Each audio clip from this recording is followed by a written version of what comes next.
Doctor شائستہ کی نظریں اس وقت رپورٹس پر گردش کر رہی تھیں، جبکہ سامنے بیٹھے وہ دونوں نفوس دم سادے ان کے باوقار چہرے کو دیکھ رہے تھے۔ ایک پیشہ ورانہ مسکراہٹ کے ساتھ انہوں نے مسکرا کر رپورٹس کو سائڈ پر رکھتے ہوئے حورین کے چہرے کو دیکھا۔ اب وہ سامنے پڑے ہوئے ورق پر اس کے متعلق انفارمیشن لکھ رہی تھی۔ Tell me about your last period date. Doctor Shaista نے سر جھکا کر اپنے سوال کو دہرایا اور وہ کتنی دیر پرسوچ نظروں سے انہیں دیکھتی رہی۔ شاید اسے یاد کرنے میں دقت ہو رہی تھی۔ 15 نومبر، اس نے آہستگی سے منمناتے ہوئے ڈاکٹر شائستہ کو بتا دیا۔ ساتھ بیٹھا ہوا شخص اس کی دھڑکنوں کو تیز کر رہا تھا۔ اس کی موجودگی میں ایسے سوالات پر وہ بے مقصد ہی سرخ ہوئے جا رہی تھی۔ ڈاکٹر صاحبہ، سب کچھ ٹھیک تو ہے نا؟ اس بار برہان خود ہلکا سا میز کی جانب جھکا تھا۔ وہ فکر مندی سے ڈاکٹر شائستہ کے چہرے کی جانب دیکھ رہا تھا۔ حورین کو گرم ہوا بھی چھو کر گزرے یہ اسے برداشت نہیں، جبکہ آج وہ بے ہوش ہو کر گر گئی۔ یہ بھلا وہ کہاں برداشت کر سکتا تھا؟ پریشانی کی کوئی بات نہیں ہے مسٹر برہان، آپ باپ بننے والے ہیں۔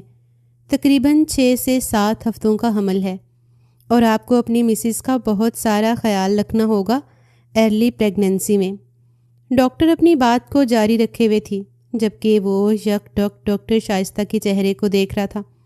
ایک لمحے میں ہی اس کی آنکھوں کا رنگ بدل گیا۔ 6 سے 7 ہفتوں کا حمل؟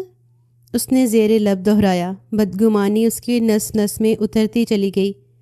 ایک کاٹ دار نظر حورین کے چہرے پر ڈالتے ہوئے وہ اٹھ کر کمرے سے باہر نکل گیا اور ساتھ بیٹھی ہوئی لڑکی کا دل بے تحاشا دھڑکا تھا۔ کیا ہوا؟ کیا ہوا برہان؟ پریگنینسی نہیں چاہتا؟ ڈاکٹر شائستہ کو فکر مندی ہوئی۔ نہیں، ایسا نہیں ہے۔ تھینک یو ڈاکٹر صاحبہ۔ وہ فوراً ہڑبڑاتے ہوئے اٹھ کھڑی ہوئی۔ ڈاکٹر شائستہ کے سامنے اسے شرمندگی کا سامنا کرنا پڑا، لیکن یہ شرمندگی اس شخص کی بدگمانی سے بڑی نہیں تھی۔ ان سے رپورٹس لیتے ہوئے وہ فوراً ہی اپنا بیگ سنبھال کر کمرے سے باہر نکل آئی۔ اس کا دل بری طرح کانپ رہا تھا، اتنی شدت سے کہ برہان کی سخت نظروں کا سامنا اسے پہلی مرتبہ کرنا پڑا۔ لیکن اس نے جن نظروں سے انہیں دیکھا تھا وہ تو خود حیران و پریشان کھڑی رہ گئی۔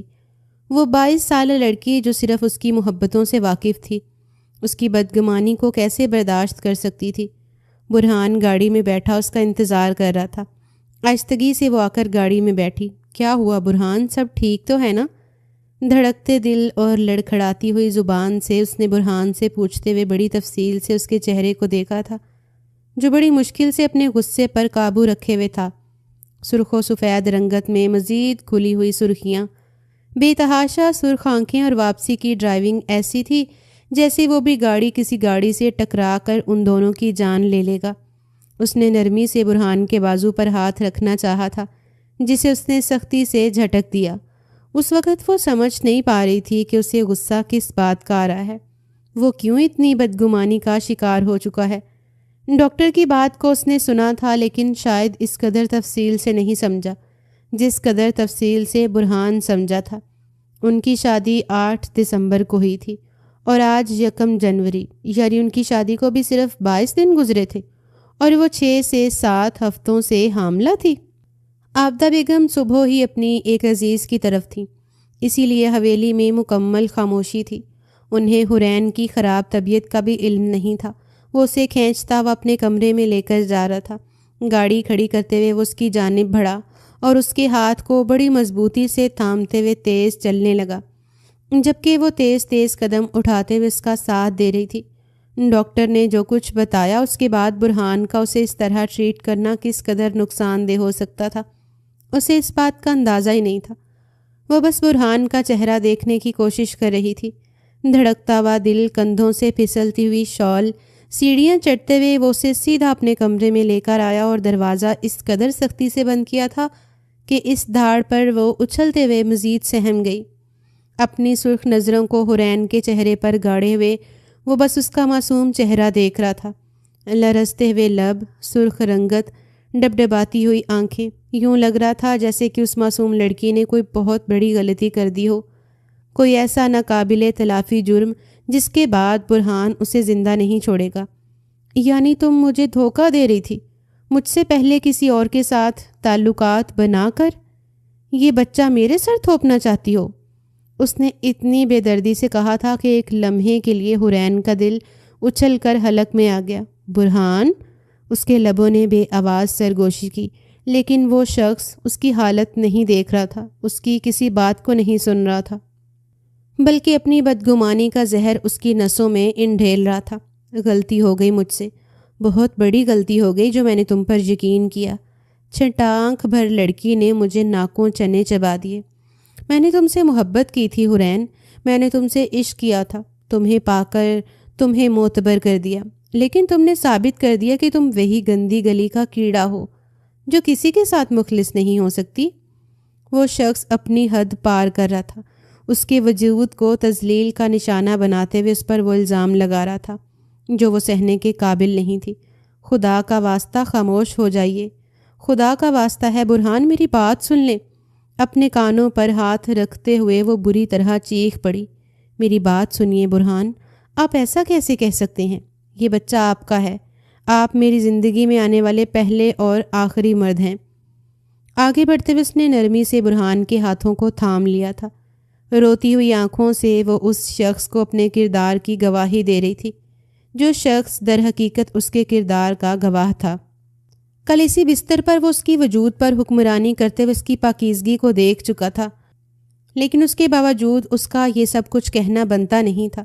کل تک مجھے بھی یہی لگتا تھا، جب تم میرے بازو میں سستی تھی، درد سے تڑپتی تھی، تمہاری روتی ہوئی آنکھیں التجا کرتی تھیں، تو میں سب کچھ سچ مان کر یقین کر لیتا تھا۔ لیکن اب اسے دونوں کندھوں سے تھامتے ہوئے اس نے حرین کو بیڈ پر بٹھا دیا۔ اب اس پر جھکا اور اس کے بے تحاشا قریب تھا۔ تم جانتی ہو نا میں تمہیں بانٹ نہیں سکتا، تم جانتی ہو نا یہ بات، اور اس کے باوجود تم نے مجھے دھوکہ دیا۔ حرین، ڈاکٹر شائستہ کی بات سنی تھی، تم نے وہ کہہ رہی تھی 6 سے 7 ہفتوں کا حمل ہے، اور ہماری شادی کو ابھی 1 ماہ بھی مکمل نہیں ہوا۔ اپنے وجود میں پلنے والی خوشی کی وجہ سے اس وقت وہ ڈاکٹر شائستہ کی بات سن کر ایک لمحے میں ہی اس قدر ایکسائٹڈ ہو گئی کہ مزید ان کی بات پر وہ غور کر ہی نہیں پائی۔ میں خدا کی قسم کھا کر کہتی ہوں کہ یہ بچہ آپ کا ہے، آپ کے علاوہ میری زندگی میں کوئی نہیں تھا۔ وہ روتے ہوئے نفی میں سر ہلا رہی تھی۔ ٹھیک ہے، اگر تم مجھے نہیں بتاؤ گی تو ساری زندگی پچھتاتی رہو گی تم۔ وہ اس کی لاکھ منت سماجت کرتی رہی، اسے یقین دلانے کے لاکھوں کوششیں کر لی، لیکن وہ اس روز اسے روتا ہوا سسکتا ہوا چھوڑ کر گاڑی نکال کر حویلی سے چلا گیا۔ وہ نہیں جانتی تھی وہ کہاں گیا۔ اس کا غصہ وقتی غصہ نہیں تھا۔ رات کے جانے کس پہر وہ کمرے میں واپس آیا، لیکن اس نے مکمل طور پر حرین سے بات چیت بند کر دی۔ شام کا کھانا بھی اس نے اپنے کمرے میں ہی کھایا، بڑی مشکل سے چند نوالے زہر مار کیے اور پھر برہان کا انتظار کرتی رہی۔ ہزاروں میسیجز اس کے نمبر پر بھیج دیے تھے، نہ جانے کتنی کالز کر لی، لیکن نہ ہی برہان اس کی کال پک کر رہا تھا اور نہ ہی کسی میسیج کا جواب دے رہا تھا۔ آبدہ بیگم آ چکی تھی، لیکن اس نے ملازمہ سے کہہ دیا کہ اس کی طبیعت ٹھیک نہیں ہے، اسی لیے وہ صرف اپنے کمرے میں آرام کرے گی۔ وہ اس وقت ان سے ملاقات نہیں کرنا چاہتی تھی۔ وہ نہیں جانتی تھی کہ اس کا شوہر اسے مزید کتنی تذلیل کا نشانہ بنائے گا، لیکن جو قیامت اس کے سر پر پھوڑ دی گئی تھی وہ اس قدر بے اختیار تھی کہ وہ چاہنے کے باوجود کچھ نہیں کر پا رہی تھی۔ اگلی صبح ناشتے کی میز پر اس دشمنے جاں کے چہرے کو وہ نہ جانے کتنی دیر ترستی ہوئی نگاہوں سے دیکھتی رہی۔ اس کے بغیر ایک لمحے کا بھی تصور کرنا محال تھا، اور کجا وہ نہ جانے کتنے گھنٹوں سے اس سے بات چیت نہیں کر رہا تھا۔ یہ کیا کم بات تھی؟ اس کے لیے تو یہ بات کسی گہرے صدمے کے برابر تھی، وہ بھی اس حالت میں جب وہ شدید ذہنی اذیت سے گزر رہی تھی۔ وہ نہیں جانتی تھی کل کیا ہوگا۔ برہان اس کے بچے کو تسلیم نہیں کرے گا تو وہ کہاں جائے گی؟ لیکن اس وقت اسے صرف اور صرف برہان کو منانا تھا، اس سے بات کرنی تھی۔ وہ اس کی محبتوں کے بغیر ادھوری تھی۔ اپنا سب کچھ وہ اس شخص کے حوالے کر چکی تھی جس کے نام ہو کر اس نے عشق کی آخری منزل کو پا لیا، اور اب وہ شخص اگر اسے ادھورا چھوڑ دیتا تو وہ شاید رائے گاں چلی جاتی۔ اس نے بار بار کوشش کی، ہر بار برہان سے بات کرنا چاہی، لیکن برہان نے 2 ٹوک لہجے میں کہہ دیا کہ اگر وہ اپنا اور اپنے رشتے کا تماشا نہیں بنوانا چاہتی تو اسے بات کرنے کی کوشش نہ کیا کریں۔ اور پھر اس نے خاموشی اختیار کر لی۔ ان 3-4 دنوں کی اذیت کتنی شدید تھی کوئی اندازہ نہیں لگا سکتا تھا۔ عابدہ بیگم نے نہ جانے کتنی بار اس سے پوچھ لیا۔ اس کی ماں اس کے لیے پریشان تھی، لیکن وہ لڑکی تھی جس نے اپنے لبوں سے کفل نہیں ہٹایا، نہ ہی اس نے اس خوشخبری کے متعلق عابدہ بیگم کو بتایا تھا اور نہ ہی کسی اور کو۔ اسے خوف تھا، شدید خوف۔ اگر لوگوں کے سامنے برہان اس بچے کو اپنا ماننے سے انکار کر دیتا، اور اس کے بعد وہ کچھ سوچنا ہی نہیں چاہتی تھی۔ برہان نے اسے بات چیت مکمل طور پر ترک کر دی۔ وہ نہیں جانتے تھے ڈاکٹر شائستہ نے ایسا کیوں کہا۔ سوچ سوچ کر اس کا دماغ پھٹ رہا تھا۔ اس وقت بھی وہ سب لوگ ڈنر کے لیے ٹیبل پر موجود تھے۔ ایک بے وجہ سی خاموشی نے ہر چیز کو اپنی لپیٹ میں لے رکھا تھا۔ عابدہ بیگم نوٹ تو کر رہی تھیں، لیکن وہ بے جا بچوں کی زندگی میں مداخلت سے گریز کر رہی تھیں، کیونکہ ان کا ماننا تھا کہ میاں بیوی کو اپنے معاملات خود ہی سلجھا لینے چاہیے۔ اور پھر جب تک برہان اور حرین خود بتانے کے لیے رضامند نہیں ہوتے، وہ کبھی زبردستی کی قائل نہیں تھی۔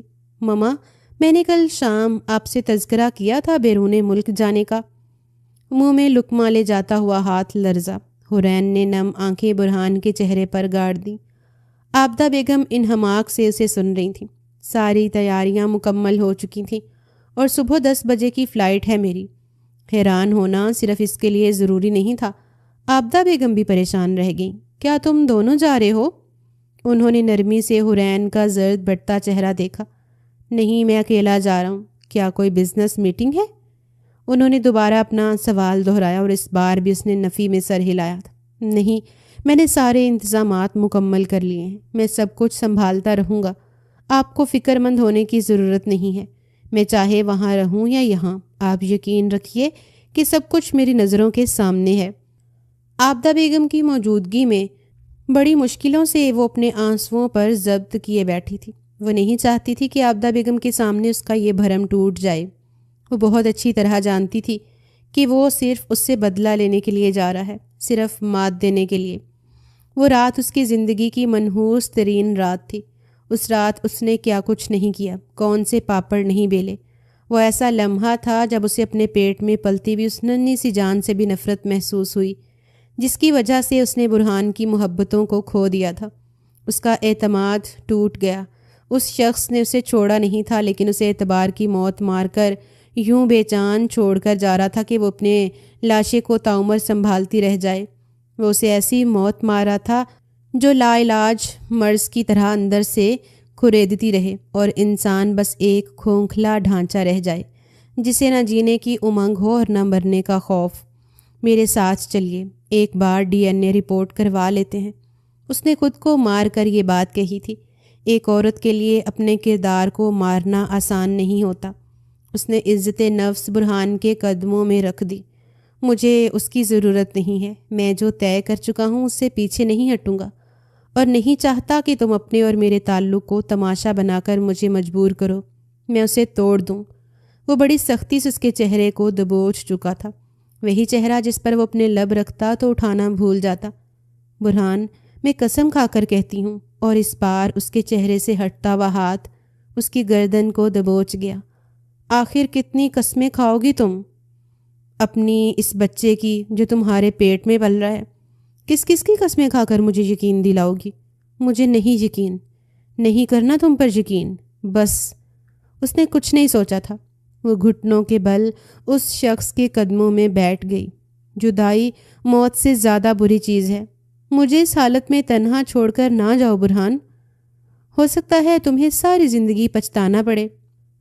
ذرا اس شخص کی بے بسی کا ماتم کریں۔ محبت سے اپنی مجبوری کا تذکرہ کر رہا ہو، اور محبت اسے مجبور چھوڑتے ہوئے مزید مجبور کر دے۔ ذرا اس شخص کے نقصان پر غور تو کریے جس سے وہ شخص ٹھکرا کر چلا جائے، جس کے لیے اس نے ساری زندگی گزارنے کا عہد کر رکھا ہو۔ وہ اسے چھوڑ کر چلا گیا۔ اپنا بیگ اٹھا کر وہ صبح 10 بجے کی بجائے اسی رات نکل گیا۔ اس نے عرفان سے کہا تھا کہ اسے چھوڑ آئے۔ خدا جانے اس نے عابدہ بیگم کو کیا بتایا، لیکن یہ طے تھا کہ عابدہ بیگم ابھی تک ان دونوں کے معاملات سے واقف نہیں تھیں، ابھی تک ان دونوں کے درمیان موجود ناراضگی کو نہیں جانتی تھیں۔ ہو سکتا تھا اگر وہ جان لیتی تو کوئی حل نکل آتا، لیکن نہ اس نے بتانا ضروری سمجھا اور نہ ہی حورین میں اتنی ہمت۔ ٹھیک ہے، وہ خود سے انہیں سب کچھ بتا دیتی، وہ ختم ہو چکی تھی۔ وہ رات اس نے روتے ہوئے گزار دی۔ اس نے شدت سے التجا کی تھی وہ مر جائے، اسی پیٹ میں پلتے ہوئے بچے کے ساتھ جس نے اسے کہیں کا نہیں چھوڑا۔ ایک یہ رات جو اس کمرے میں اسے کاٹ کھانے کو دوڑ رہی تھی، اور ایک وہ رات جس روز وہ حچلہ عروسی میں اپنے حسن کے جلوے بکھرے ہوئے تھی۔ وہ کبھی بھی یقین نہیں کر سکتی تھی کہ مقدر اس پر اس قدر مہربان ہوگا کہ اسے برہان شاہ سے نواز دے گا، اور اسی لباس اور چمکتے ہوئے زیورات سے زیادہ چمک تھی اس کی چمکدار آنکھوں میں جو اس وقت اپنی محبت پر ناز کر رہی تھی۔ وہ کمرے میں داخل ہوا، خوشبوؤں میں بکھرا ہوا وجود جسے دیکھنے کے لیے لوگ ترس جاتے ہیں، وہ جو ہر محفل پر اپنی دھاگ بٹھائے رکھتا، وہ جو بات کرتا اور وقت سہمتے ہوئے اس کے حسین چہرے کو دیکھتا، اس کے تراشیدہ لب کسی کے چہرے پر حیا کے رنگ بکھیر دیتے۔ وہ مسکراتا تو سامنے والا اپنی بات بھول جاتا۔ وہ ایسا ہی تھا، برہان شاہ، لاکھوں دلوں پر راج کرنے والا شخص۔ اس لڑکی کے سامنے اپنا دل ہار گیا۔ وہ چھوٹے گھر کی لڑکی تھی، لیکن عابدہ بیگم ایک حقیقت شناس اور مہذب خاتون تھیں۔ صوب نے ماں کے سامنے جب اپنی خواہش کا تذکرہ کیا تو وہ مسکراتے اس کی آنکھوں میں دیکھتی رہی۔ اگر اسے میرے بیٹے نے پسند کیا ہے تو وہ یقیناً قابل تعریف ہوگی، اور وہ ایسی ہی تھی۔ جس روز انہوں نے اس لڑکی کو اپنے سامنے بات کرتے ہوئے دیکھا، اس روز انہیں اندازہ ہو گیا تھا کہ ان کے بیٹے نے کتنی پاکیزہ اور شفاف سی روح کا انتخاب کیا ہے۔ وہ دل سے خوش اور مطمئن تھی، اور اسی چاہ اور محبت سے حورین کا ہاتھ مانگ کر آئی۔ محمد حسین صاحب کو بھلا کیا اعتراض ہو سکتا تھا؟ اچھے گھر کا لڑکا تھا، اچھی خاتون تھیں، اور سب سے بڑی بات کہ ان کی بیٹی کی آنکھوں کے جگمگاتے دیے انہیں آگاہ کر رہے تھے کہ وہ شخص اور مطمئن ہے، سو انہوں نے بھی رضامندی دے دی۔ اور اس روز برہان کے ساتھ ہونے والے نکاح پر وہ حورین محمد سے حورین شاہ بن گئی۔ یہ سب کچھ ایک خواب تھا، ایک حسین بلبلے کی طرح جس کے ہزاروں رنگ اس قدر دلکش ہوں کہ وہ دھوپ میں چمکتا ہوا دکھائی دے، لیکن جیسے ہی بے اختیار ہو کر اس کی جانب ہاتھ بڑھائیں تو وہ نامحسوس طریقے سے پھٹ کر ہمیں افسردہ کر دے۔ اور یہ خوشی بھی اس کے لیے ایسی ہی تھی۔ وہ اس کے سامنے بیٹھا ہے، اسے بڑی دلکش نظروں سے دیکھ رہا تھا۔ تم جانتی ہو سرخ رنگ تم پر کس قدر جھچتا ہے حور؟ وہ بولا تو مخمور لہجہ مقابل کا دل دھڑکا گیا۔ اس نے بے ساختہ بلکہ اٹھا کر برہان کی آنکھوں میں دیکھا تھا۔ میں نے جس روز تمہیں برستی ہوئی بارش میں پہلی بار دیکھا تھا، اس روز بھی تم سرخ رنگ سے مزین تھی، اور اس روز میں نے طے کر لیا تم اسی طرح سرخ رنگوں میں سج کر میری دلہن بنو گی۔ دیکھو میرا خواب مکمل ہو گیا۔ وہ مخمور سے لہجے میں بات کرتے ہوئے اسے مسکرانے پر مجبور کر رہا تھا۔ اسے خواب نہیں تعبیر کہیے شاہ صاحب، کیونکہ خواب آنکھ کھلنے پر ٹوٹ جایا کرتے ہیں، اور یہ تعبیر ہے جو مستقل آپ کے پاس رہے گی۔ وہ دلکشی سے بولتے ہوئے اسے مسکرانے پر مجبور کر گئی۔ وہ جس قدر معصوم تھی اتنی ہی معصومیت بھری باتیں کرتی تھی۔ اس نے بے ساختہ جھکتے ہوئے اس کی ٹھوڑی کو لبوں سے چھو لیا۔ اور سرخ رنگوں میں نہانا کسے کہتے ہیں؟ اس روز اسے اندازہ ہوا تھا۔ شفق کے بکھرتے ہوئے رنگ حورین کے چہرے کو جگمگانے پر مجبور کر گئے۔ بے ساختہ اپنی پلکوں کو جھکاتے ہوئے وہ سرخ رنگوں میں ڈوب گئی، اور یہاں مقابل کی برداشت کی حد ختم ہو گئی۔ نرمی سے اس کی سراہی دار گردن کو ہاتھوں سے تھام کر اسے اپنی سانسوں کے بے تحاشا قریب کرتے ہوئے وہ اس کے لبوں پر جھک گیا۔ اس کے لبوں کی شفاف پنکھڑیوں کو اپنے لبوں سے چنتے ہوئے وہ اس کانپتی ہوئی لڑکی پر اپنے پہرے جما چکا تھا، جس کا دل اس وقت بری طرح کانپ رہا تھا۔ وہ دھڑکتے ہوئے دل کو سنبھالنے کی کوششوں میں ہلکان تھی۔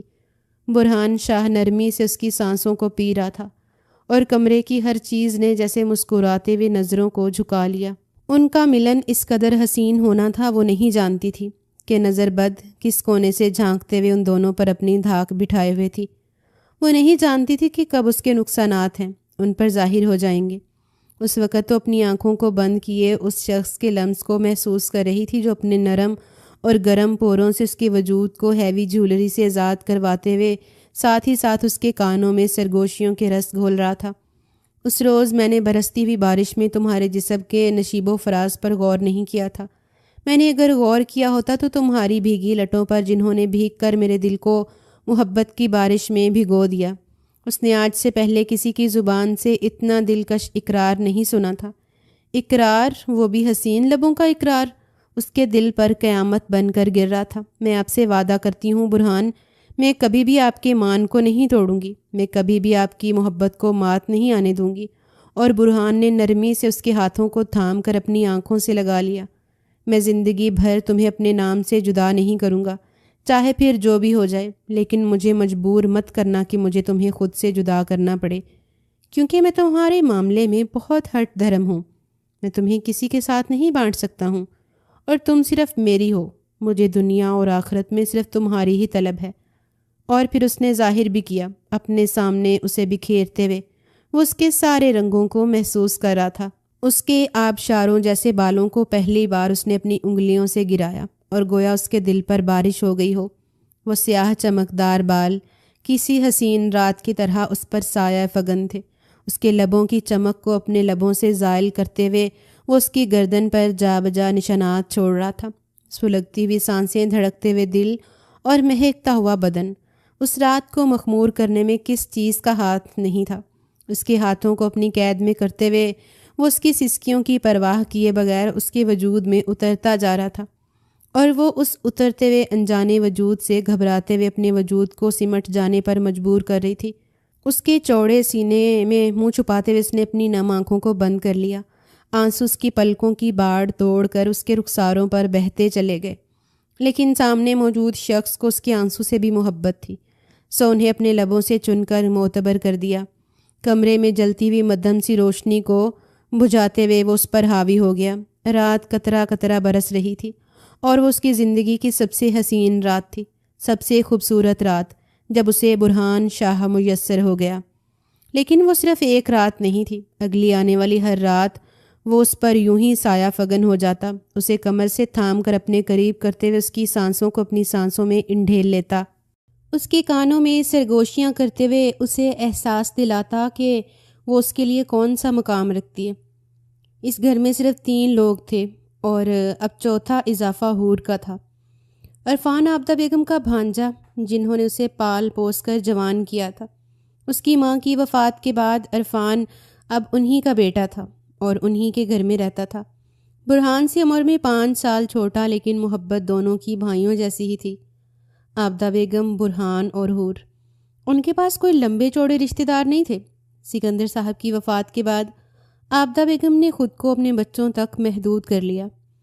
جو رشتے منہ موڑتے گئے، انہوں نے بھی پھر پلٹ کر ان رشتوں کی جانب نہیں دیکھا تھا۔ سو وقت نے پلٹا کھایا۔ بازی برہان کے ہاتھ میں آئی تو اس نے بھی سب کو ویسے ہی چھوڑ دیا جیسے برے وقت میں ان سب نے اس کا ساتھ چھوڑا تھا۔ عابدہ بیگم کی محبت کے بنائے ہوئے اس آشیانے میں کب بدگمانی نے اپنے پنجے گاڑے، انہیں اندازہ ہی نہیں ہوا۔ بدگمانی کسی ظالم عقاب کی طرح ان کے آشیانے پر نظریں گاڑے بیٹھی تھی، اور اس کا سب سے گہرا وار وہی کمزور کونا تھا، برہان شاہ کا دل۔ سو اس نے سب سے پہلے اسی پر وار کیا۔ اس روز چلا گیا، کب گیا، کہاں گیا، یہ سب کچھ جاننے کی اسے فرصت ہی نہیں تھی۔ اگر اسے فرصت تھی تو صرف اسی بات کی کہ وہ شخص اسے چھوڑ کر چلا گیا تھا۔ نہ جانے کتنے عرصے کے لیے اس کی شامیں تو اس کے آنے سے ہی معطر رہا کرتی۔ اس کے دن کا آغاز تو برہان کے محبت بھرے لمس سے ہوتا تھا۔ عابدہ بیگم ملازمہ کے ساتھ ہی کمرے میں داخل ہوئیں۔ ملازمہ کے ہاتھ میں سوپ دیکھ کر اسے عجیب سی گھن آنے لگی۔ ان سب چیزوں سے تو اس کا دل ہی اچاٹ ہو گیا تھا۔ وہ اس کے پاس ہی بیٹھ گئی، نرمی سے اس کے ہاتھ پر ہاتھ رکھا تھا اور شائستگی سے اس کے چہرے کو دیکھ رہی تھی۔ میں جانتی ہوں کہ تم برہان کے جانے سے افسردہ ہو، لیکن میں خود حیران ہوں کہ وہ یوں اچانک کیوں چلا گیا۔ تم دونوں کے درمیان کوئی جھگڑا ہوا ہے کیا؟ اب اس کی طبیعت کچھ سنبھل گئی تھی۔ وہ بیڈ کراؤن سے ٹیک لگا کر بیٹھی عابدہ بیگم کے چہرے کو دیکھتے ہوئے نظریں جھکا گئی۔ اب تو رو رو کر اس کے آنسو بھی خشک ہو چکے تھے۔ اب آنکھوں میں اتنی سکت نہیں تھی کہ سب کے سامنے وہ بھیگ جایا کریں۔ نہیں آنٹی، مجھے تو نہیں لگتا کہ ہمارے درمیان جھگڑے کی کوئی گنجائش ہے۔ عابدہ بیگم نے نرمی سے ملازمہ کو جانے کا اشارہ کیا اور وہ سوپ ٹیبل پر رکھتے ہوئے چلی گئی۔ آنٹی، اٹھا کر لے جائیے، میرا دل بالکل نہیں چاہ رہا۔ تم نے 2 دنوں سے کچھ نہیں کھایا۔ پاگل پن مت کرو، تمہارا بخار نہیں اتر رہا۔ اپنا چہرہ دیکھو کس قدر زرد ہے، کیوں اپنی جان کی دشمن بنی ہو؟ دیکھو میرا بچہ، میں تم دونوں کے ذاتی معاملات میں مداخلت نہیں کرنا چاہتی، لیکن مجھے اپنے بیٹے پر یقین ہے۔ اگر وہ تم سے ناراض ہو کر چلا بھی گیا تو ہفتے 2 ہفتے کے بعد واپس آ جائے گا، لیکن اگر تم یوں بستر سے لگ جاؤ گی تو یہ تمہارے لیے اچھی بات نہیں ہے۔ انہوں نے بات کرتے ہوئے سوپ کا پیالہ اپنے ہاتھ میں اٹھا لیا تھا۔ اب گرم سوپ سے چمچ بھرتے ہوئے وہ اس کی جانب بڑھا رہی تھیں، جب ایک لمحے میں اس کا چہرہ بے تحاشا سرخ ہوا اور پھر زور سے آنے والی ابکائی نے اسے بستر سے اترنے پر مجبور کر دیا تھا۔ عابدہ بیگم حیرت زدہ رہ گئیں۔ آج سے پہلے ان پر یہ انکشاف نہیں ہوا تھا کہ وہ دادی بننے والی ہیں، اور اس وقت اپنی آنکھوں کو نم ہونے سے وہ روک نہیں پائیں۔ اس نے چپ چاپ عابدہ بیگم کے سینے سے سر ٹکا لیا تھا۔ وہ بے تحاشا رو رہی تھی اور عابدہ بیگم سمجھ نہیں پا رہی تھی کہ یہ رونا کس بات کا ہے۔ یہ خوشی کے آنسو ہیں، یہ صرف اندر کا درد کم کرنے کا کوئی ذریعہ؟ لیکن انہوں نے نرمی سے اس کے ماتھے کو چھو لیا۔ کیا تمہیں لگتا ہے کہ سب کے بعد بھی وہ تم سے ناراض رہے گا؟ ہرگز نہیں، وہ تم سے کبھی ناراض نہیں رہ سکتا میری جان۔ بس اب خود کو میرے حوالے کرو، اچھا پہنو، اچھا کھاؤ، بس مسکراؤ، کیونکہ پروردگار تمہیں ماں کے درجے پر فائز کرنے والا ہے۔ اور وہ چاہنے کے باوجود ان کو نہیں بتا پائی کہ انہی خوشیوں نے تو اس کی محبت کا گلا گھونٹ دیا ہے۔ اسی دلکش خوشخبری نہیں تو اس کو برہان چھین لیا ہے۔ برہان سے بات کرنے کی کوشش کی تھی عابدہ بیگم نے، لیکن اس سنگ دل نے صاف لفظوں میں کہہ دیا کہ وہ اس بارے میں کچھ بھی سننا نہیں چاہتا۔ نہ ہی وہ کوئی بات سنتا، نہ ہی خود سے کوئی بات کرتا۔ یوں معاملے سلجھتے نہیں بلکہ بگڑتے چلے جاتے ہیں۔ اس نے حور کو ہر جانب سے بلاک کر دیا تھا۔ وہ چاہنے کے باوجود بھی کسی کے سامنے گڑ گڑا کر بھیک نہیں مانگ سکتی تھی کہ وہ کچھ دیر کے لیے اس دشمن جاں کی آواز سننا چاہتی ہے، اسے محسوس کرنا چاہتی ہے۔ لوگوں کی باتیں، سوالات، ہر گزرتا ہوا دن اذیت ناک تھا۔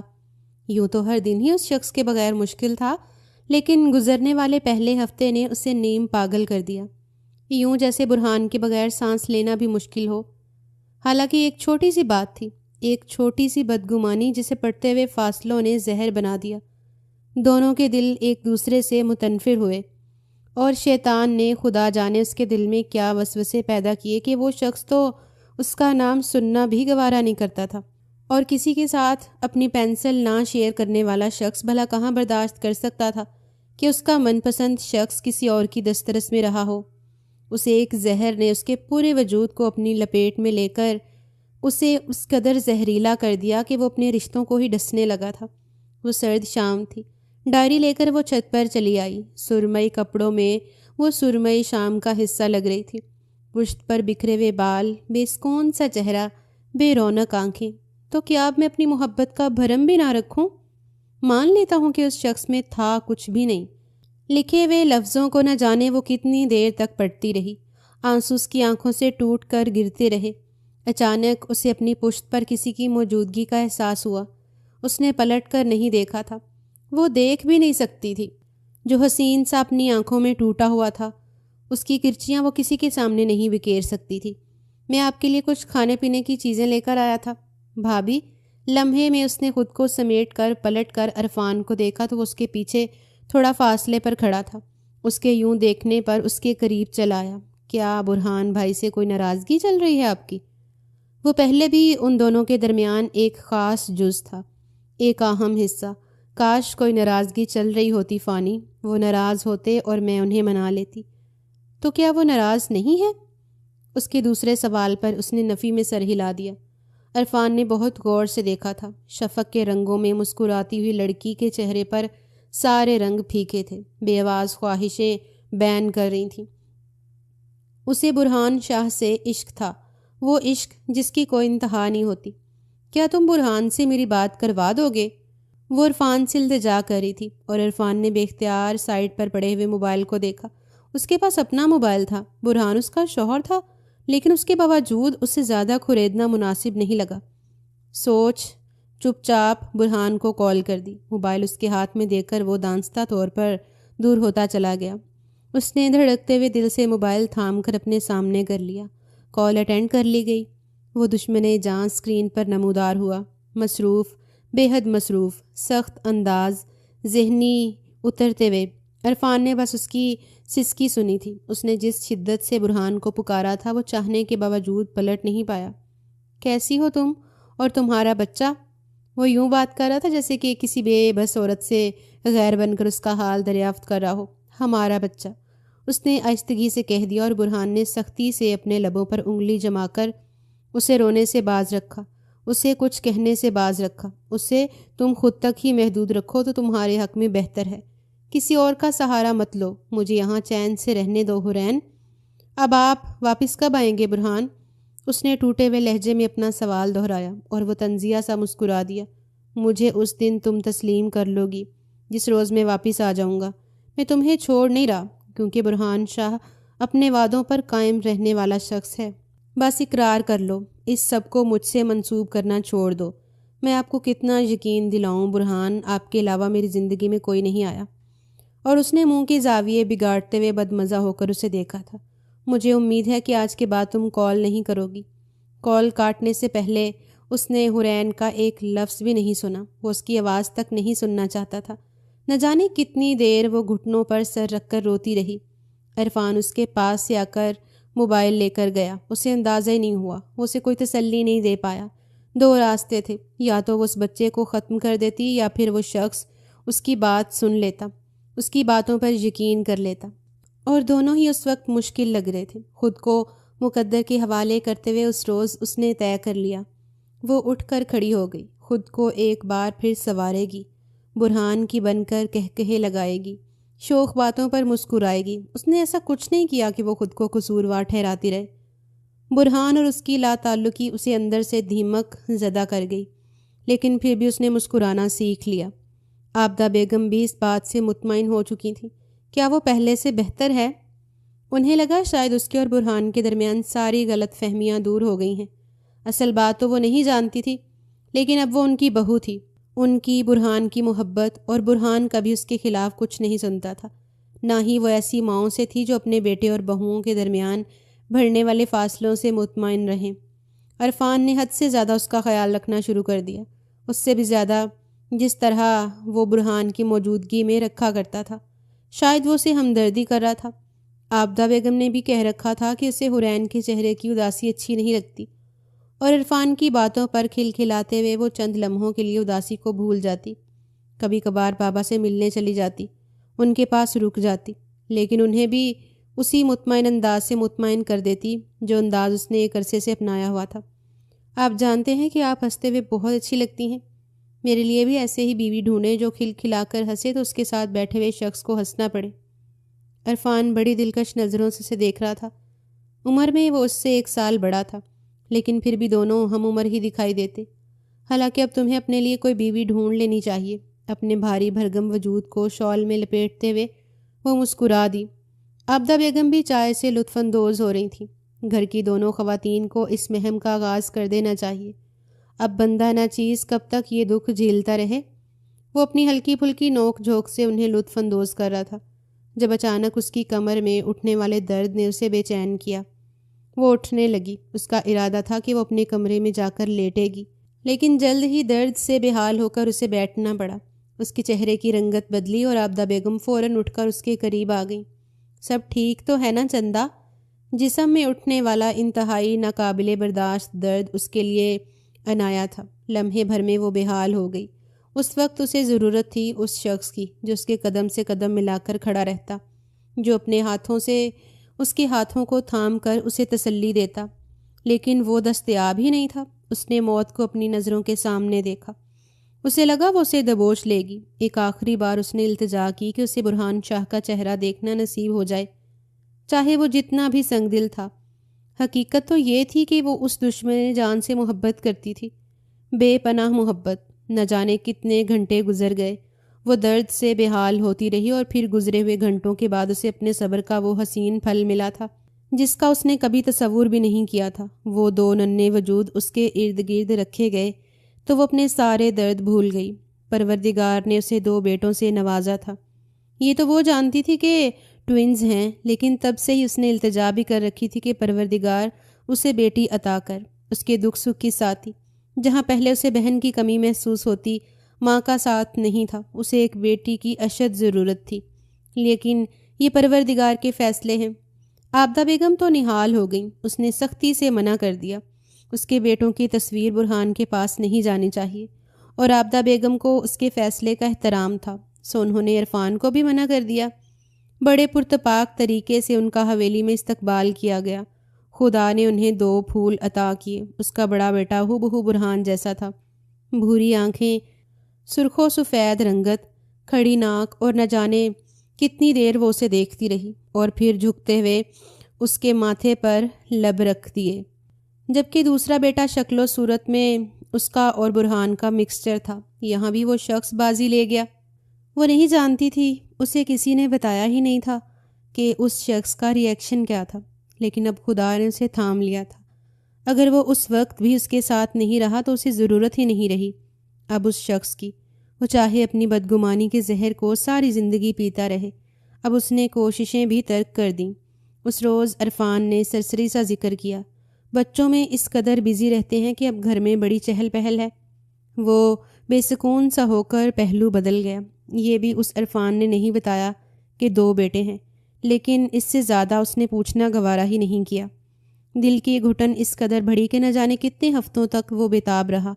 پلٹ کر دیکھنا، جھکنا، سوال و جوابات کرنا، یہ اب اس کی انا کے خلاف تھا، اور وہ انا پسند شخص بھلا کیسے برداشت کر سکتا تھا؟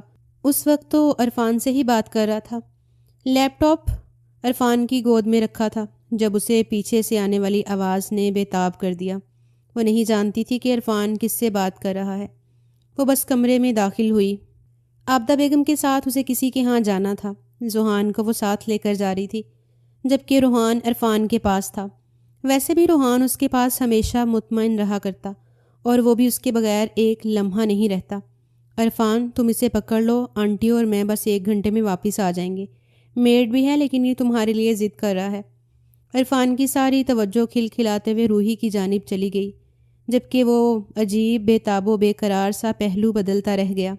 اس کا دل کیا تھا کہ وہ کال کاٹ دے، منظر سے غائب ہو جائے، لیکن پھر اتنے عرصے کے بعد اس کی آواز کو سنا تھا تو نہ جانے کیوں چور دروازے سے آنے والی آواز پر رک گیا۔ عرفان نے ہاتھ بڑھا کر وہ گولو مولو سا وجود اٹھا لیا جو اب 8 ماہ کا ہو چکا تھا۔ نہ ہی اسے خیال آیا اور نہ ہی حور کو یہ خیال رہا۔ جلدی سے بچہ اسے تھماتے ہوئے وہ پلٹ گئی تھی۔ اس نے روحان کو چومتے ہوئے اپنی گود میں بٹھایا اور تب اس کی توجہ سامنے اسکرین کی جانب گئی۔ وہ کچھ تھم سا گیا۔ برہان بڑی بےتاب نظروں سے روحان کو دیکھ رہا تھا۔ سرخ و سفید رنگت، بھوری آنکھیں، گول مٹول سا چہرہ اور بھورے بال، وہ ہو بہو برہان جیسا تھا، گویا سارے نقوش اسی سے چرا لیے ہوں۔ وہ عجیب نظروں سے روحان کو دیکھتا رہا۔ روحان اپنے ہاتھ کی کھیل میں مست کبھی کبھی اپنی چھوٹی چھوٹی آنکھیں اسکرین میں گھورتے ہوئے شخص کی جانب بھی اٹھا لیتا جو حد سے زیادہ بےتاب ہو رہا تھا۔ اس کا نام روحان ہے۔ عرفان نے بات کا آغاز کیا۔ وہ اب عرفان کی جانب دیکھ کر مسکرا رہا تھا۔ نہ جانے کیوں سامنے بیٹھے ہوئے شخص کی دھڑکنیں بڑھنے لگیں۔ بےتابی اس قدر بڑھی کہ اس نے نظروں کا رخ پھیر لیا۔ چھوٹا زوحان بھابھی اور آپ کا مکسچر ہے، لیکن یہ ہو بہو آپ کی طرح ہے۔ وہ مسکراتے ہوئے اسے بتا رہا تھا اور اس نے کال کاٹ دی۔ دل میں الجھن بڑھنے لگی تھی۔ وہ بچہ اس کے جیسا کیوں تھا؟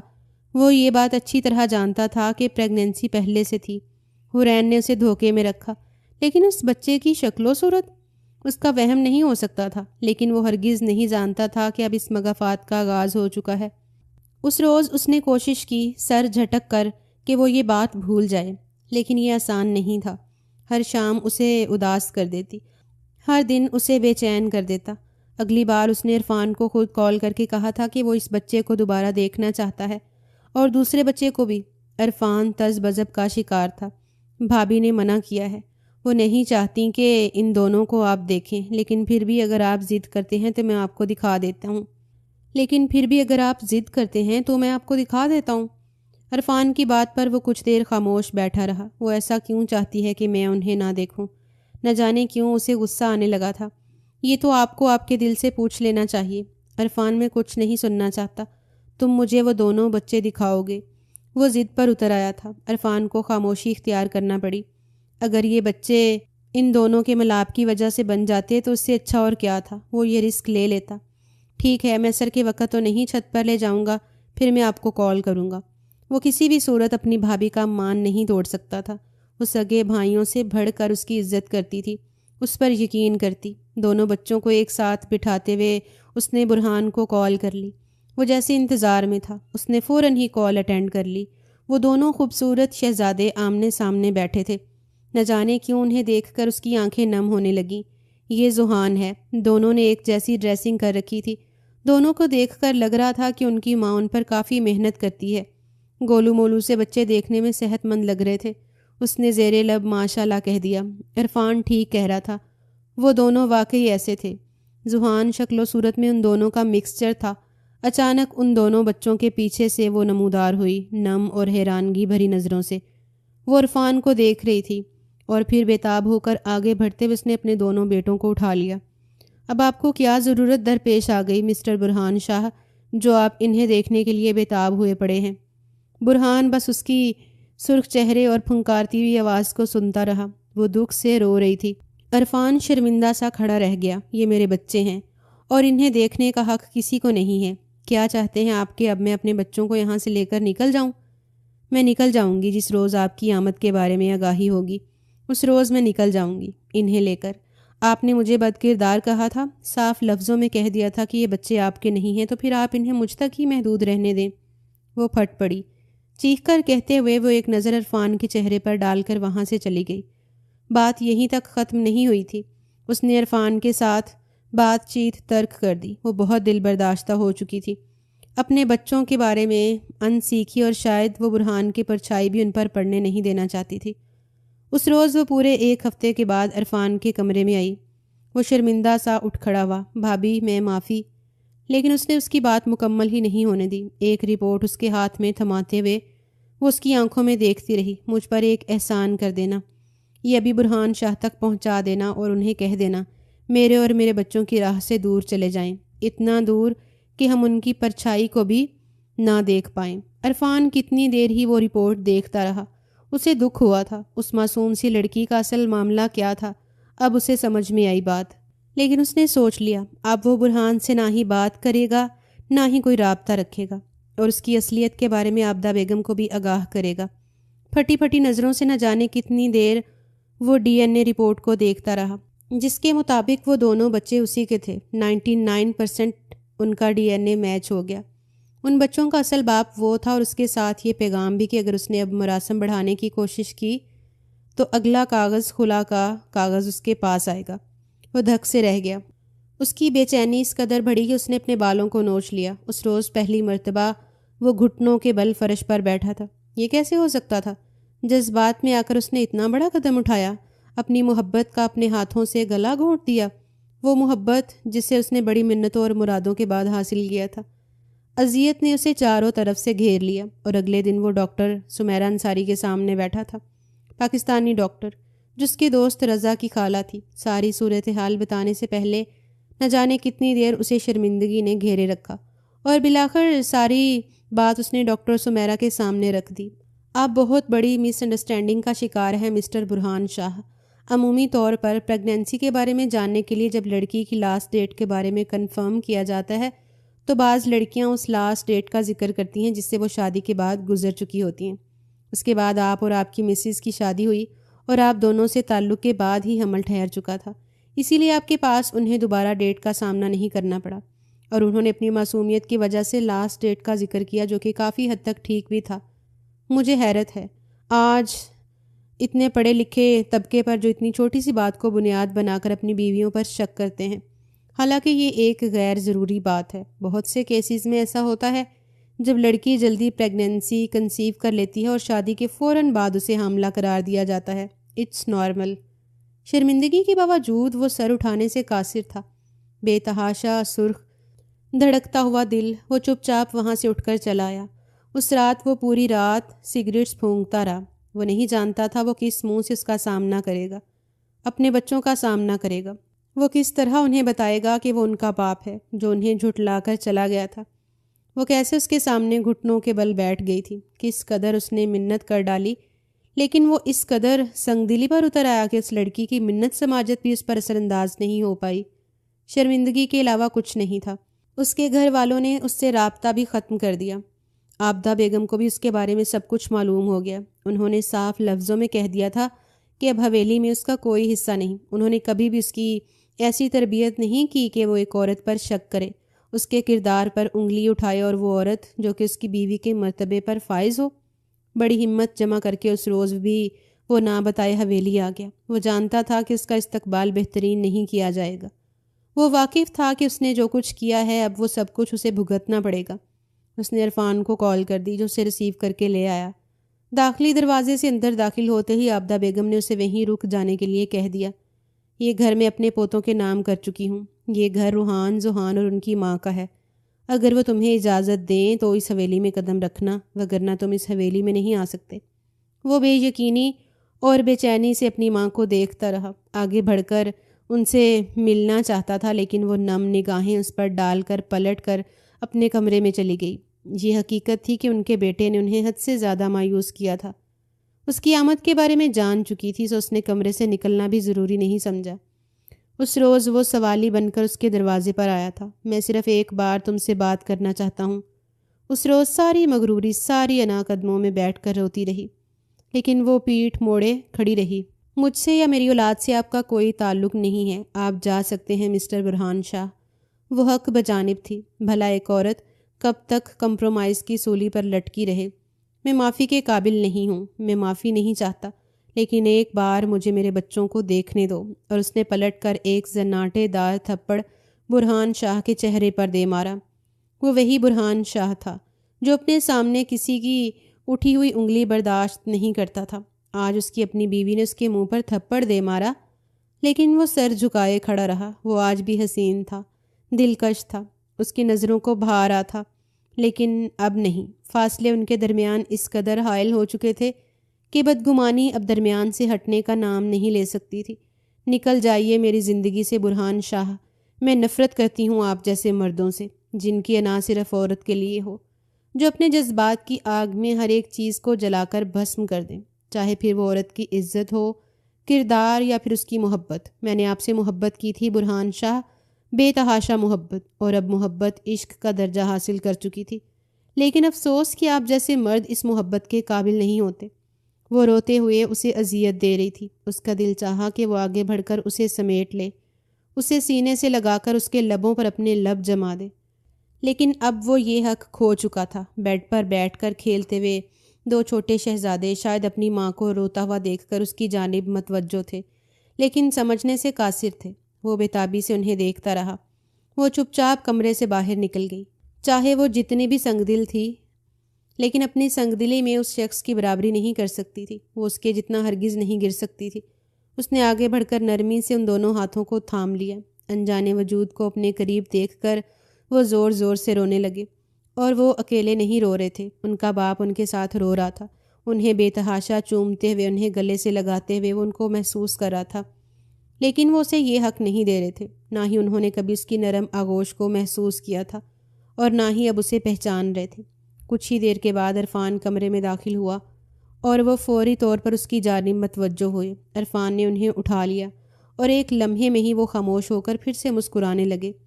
اس وقت صرف وہی جان سکتا تھا کہ وہ کس قدر ترسی ہوئی نگاہوں سے انہیں دیکھ رہا تھا۔ وہ وہاں سے چلا گیا۔ آبدہ بیگم نے اسے منا لیا، لیکن پھر بھی اس حویلی میں واپس نہیں آ پایا۔ ان 2 مہینوں میں کوئی ایسا دن نہیں تھا جس دن وہ اس لڑکی کے قدموں میں نہ بیٹھا ہو، کوئی ایسی شام نہیں تھی جس شام وہ سوالی بن کر اس کے سامنے نہ آیا ہو، کوئی ایسی صبح نہیں تھی جو اس کے پیغام سے خالی ہو، لیکن اس نے اپنے کانوں کو بند کر لیا، اپنے دل کو اس کی خواہش سے آزاد کر دیا۔ جو بھی تھا، اس نے اپنے دل کو اس قدر نرم تو کیا تھا کہ وہ اپنے بچوں سے اسے ملنے سے روک نہیں سکتی تھی، لیکن شاید اپنے قریب آنے کی، پھر سے وہی رشتہ قائم کرنے کی اسے اجازت ہی نہیں دے سکتی تھی۔